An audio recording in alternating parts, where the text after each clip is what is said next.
ಪ್ರಕರಣದಲ್ಲಿ ಈ ಡಿಸಿಎಫ್ ಚಕ್ರಪಾಣಿ ವಿರುದ್ಧವಾಗಿ ಹಲವಾರು ಆರೋಪಗಳು ಕೇಳಿಬರ್ತಾ ಇದೆ. ಅವರ ವೈಫಲ್ಯದಿಂದಾಗಿಯೇ ಹುಲಿಗಳ ಸಾವಾಗಿದೆ ಅನ್ನುವಂಥದ್ದು.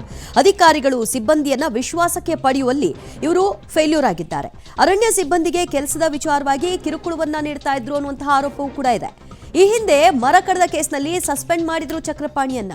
ವಿರಾಜಪೇಟೆಯಿಂದ ಚಾಮರಾಜನಗರಕ್ಕೆ ವರ್ಗಾವಣೆ ಆಗಿದ್ದಾದ್ರೂ ಹೇಗೆ? ಯಾರ ಕೃಪಾ ಕಟಾಕ್ಷ ಇವರಿಗಿದೆ? ಸರ್ಕಾರಿ ವಾಹನ ದುರ್ಬಳಕೆ ಆರೋಪವನ್ನು ಕೂಡ ಚಕ್ರಪಾಣಿ ಅವರು ಹೊತ್ತಿದ್ದಾರೆ. ಇಷ್ಟೆಲ್ಲ ಆರೋಪಗಳು, ಇಷ್ಟೆಲ್ಲ ವೈಫಲ್ಯಗಳಿದ್ರೂ ಕೂಡ ಇವರಿಗೆ ಯಾರು ಸಪೋರ್ಟ್ ಮಾಡ್ತಿದ್ದಾರೆ? ಆ ಸಪೋರ್ಟ್ನ ಹಿನ್ನೆಲೆಯಲ್ಲಿಯೇ ಈ ರೀತಿಯಾದಂತಹ ನಡವಳಿಕೆಗಳು ಕಂಟಿನ್ಯೂ ಆಗ್ತಾ ಇದೆಯಾ ಅನ್ನುವಂತಹ ಅನುಮಾನ. ಚಿನ್ನಸ್ವಾಮಿ ಸ್ಟೇಡಿಯಂನಲ್ಲಿ ಕಾಲ್ ತುಳಿತಾದಾಗ ಇಮ್ಮಿಡಿಯೇಟ್ ಆಗಿ 5 ಜನ ಪೊಲೀಸರನ್ನ ಸಸ್ಪೆಂಡ್ ಮಾಡಿದ್ರಲ್ಲ, ಈ ಚಕ್ರಪಾಣಿ ವಿರುದ್ಧ ಯಾಕೆ ಕ್ರಮ ಇಲ್ಲ ಅಂತಕ್ಕಂಥದ್ದೇ ಪ್ರಶ್ನೆ. ಅವ್ರ ಕಿರಿಕ್ಗಂಡ ಹೇಳ್ತಾ ಹೋಗ್ತೀವಿ ನೋಡಿ. ಮೊದಲನೇದಾಗಿ ಅರಣ್ಯ ಸಿಬ್ಬಂದಿಗೆ ಕೆಲಸದ ವಿಚಾರಕ್ಕೆ ಕಿರುಕುಳ ಕೊಡ್ತಾರಂತೆ. ಯಾರಿಗೂ ಸರಿಯಾಗಿ ಕೆಲಸ ಮಾಡೋದಕ್ಕೆ ಚಕ್ರಪಾಣಿ ಬಿಡ್ತಿಲ್ಲ ಅಂತಕ್ಕಂಥದ್ದು ಅರಣ್ಯ ಸಿಬ್ಬಂದಿಯವರೇ ಮಾಡಿರ್ತಕ್ಕಂಥ ಆರೋಪ. ದಿನಗೂಲಿ ನೌಕರರ ಪ್ರತಿಭಟನೆ ವೇಳೆ ಅದೇ ಅವ್ರ ಸಂಬಳ ಆಗಿಲ್ಲ ಅಂತ ಪ್ರೊಟೆಸ್ಟ್ ಮಾಡ್ತಾ ಇದ್ದಾರಲ್ಲ, ಇವರು ಬೆಂಗಳೂರಲ್ಲಿ ಬಂದು ಕೂತಿದ್ರು. ಅವ್ರ ಸಮಸ್ಯೆ ಕೇಳಲಿಲ್ಲ.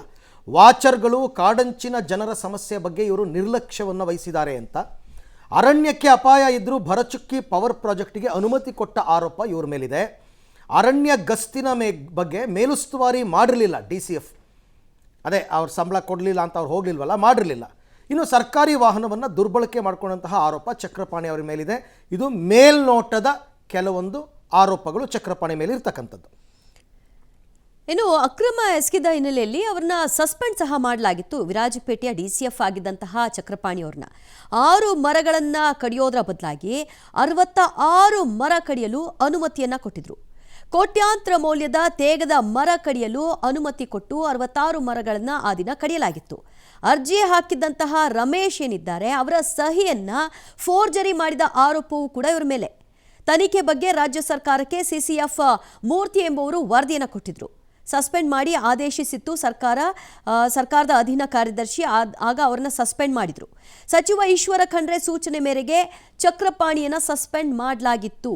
ಬಳಿಕ ಬೆಂಗಳೂರು ಗ್ರಾಮಾಂತರ ಜಿಲ್ಲೆಗೆ ಅವರನ್ನ ವರ್ಗಾವಣೆ ಮಾಡಲಾಗಿತ್ತು. ಓಕೆ, ಇನ್ನು ಬೆಂಗಳೂರು ಗ್ರಾಮಾಂತರ ಜಿಲ್ಲೆಗೆ ಬಂದವರು ಬೆಟ್ಟಕ್ಕೆ ಹೆಂಗೆ ಹೋದ್ರು ಇವರು? ಮಲೆಮಹದೇಶ್ವರ ಬೆಟ್ಟಕ್ಕೆ. ಅದನ್ನು ನೋಡ್ಬೋಣ. ಬೆಂಗಳೂರಿನಲ್ಲಿ ಅಧಿಕಾರ ಬಿಟ್ಕೊಡೋ ವಿಚಾರಕ್ಕೂ ಇವರು ಕಿರಿಕ್ ಮಾಡ್ಕೊಂಡಿದ್ರು. ಚಕ್ರಪಾಣಿ ಮತ್ತು ರವೀಂದ್ರ ಇವರಿಬ್ಬರು ಅಧಿಕಾರ ಬಿಟ್ಕೊಡದೆ ನಾವು ಸುದ್ದಿಯೆಲ್ಲ ಮಾಡಿದ್ವಿ. ಅವಾಗ ಕುರ್ಚಿಗಾಗಿ ಜಟಾಪಟಿ ನಡೆದಿತ್ತು. ಆಗ KAT ಮೊರೆ ಹೋಗಿದ್ದ IFS ಅಧಿಕಾರಿ ಚಕ್ರಪಾಣಿ ಪರ ಆದೇಶ ಬರುತ್ತೆ. KAT ಆದೇಶ ಪ್ರಶ್ನಿಸಿ ಹೈಕೋರ್ಟ್ ಮೆಟ್ಟಿಲೇರಿದ್ರು ರವೀಂದ್ರ ಅವರು.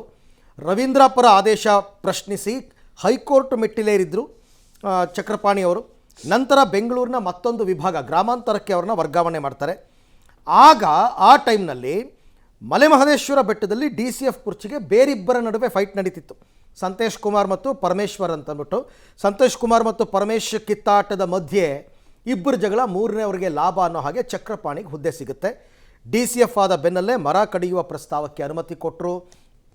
ಏನೇನೋ ಒಂದಷ್ಟು ಮಾಡಿದ್ರು. ನಾನು ಕೇಳಿದು, ಇಷ್ಟೆಲ್ಲ ಆರೋಪಗಳನ್ನ ಹೊತ್ತಿರೋ ವ್ಯಕ್ತಿಯನ್ನು ಇನ್ನೂ ಯಾಕೆ ನೀವು ಕೆಲಸದಲ್ಲಿ ಇಟ್ಕೊಂಡಿದ್ದೀರಾ? ಸಸ್ಪೆಂಡ್ ಮಾಡೋದಲ್ಲ, ಇವ್ರನ್ನ ಕೆಲಸದಿಂದ ವಜಾ ಮಾಡಬೇಕು. ಯಾರ್ಯಾರ ಕೃಪಾ ಕಟಾಕ್ಷ ಇದೆಯೋ ಏನೋ ಗೊತ್ತಿಲ್ಲ. ಕೊನೆಗೂ ಆಯಕಟ್ಟಿನ ಪ್ರದೇಶಕ್ಕೆ ಹೋಗಿ ಮಲೆಮಹದೇಶ್ವರ ಬೆಟ್ಟದಲ್ಲಿ ಕೂತ್ಬಿಟ್ಟಿದ್ದಾರೆ.